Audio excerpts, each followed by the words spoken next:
আসসালামু আলাইকুম দর্শক বন্ধুগণ, আমি যেটা বলছিলাম,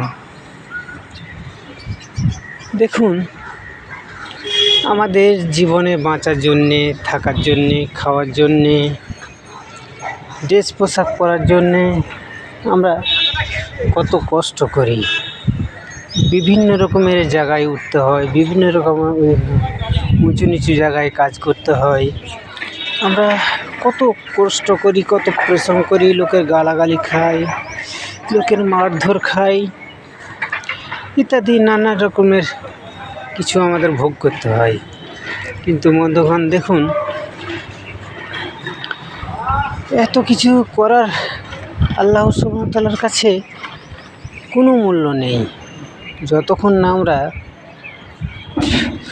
সঠিক আল্লাহ সুবহানাহু ওয়া তাআলার ইবাদত করছি।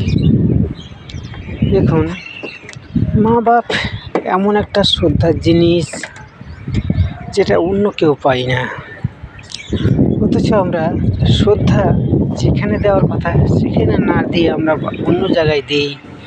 অথচ আমরা কেউ চিন্তা করি না যে আমাদের ভবিষ্যৎ কী হবে, আমাদের জান্নাতের হিসাব কী হবে। তাই বন্ধুগণ, জান্নাত জিনিসটা এত সুন্দর, এত পবিত্র, এত ভালো যে সেটা বলে বোঝাতে পারবো না। আমরা যেটা এখানে সব থেকে ভালো মনে করি, তার থেকে 21 গুণ বেশি আল্লাহ সুবহানাহু ওয়া তাআলার কাছে জান্নাতের ভালো কিছু নিয়ামত আছে। তাই যারা আমরা বাপ মাকে শ্রদ্ধা করি না, অবশ্যই শ্রদ্ধা করব। দেখুন, চেষ্টা করলেই সব হবে। এত কিছু যখন আমরা করতে পারি, তবে আমরা এটাও যদি চেষ্টা করি, এটাও করতে পারবো। দেখুন, মা বাপ হয়তো একটু খারাপ হয়েই গেছে, বিদ্যা হয়ে, তার ব্রেন বুদ্ধি কম হয়েছে, তার রক্তর ক্ষমতা কম হয়েছে, তার চোখের ক্ষমতা কম হয়েছে, হয়তো একটু ব্রেন সমস্যা হয়েছে।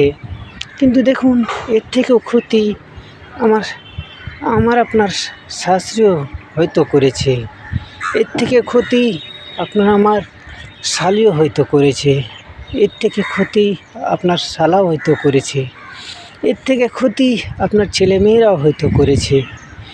আমরা সবকে মেনে নিয়েছি, সবকে বুঝতে পারি, সবকে দুঃখ কষ্ট চাপা দিয়ে আমরা তাদেরকে মূল্যায়ন করি। কিন্তু বাপ মাকে আমরা করি না।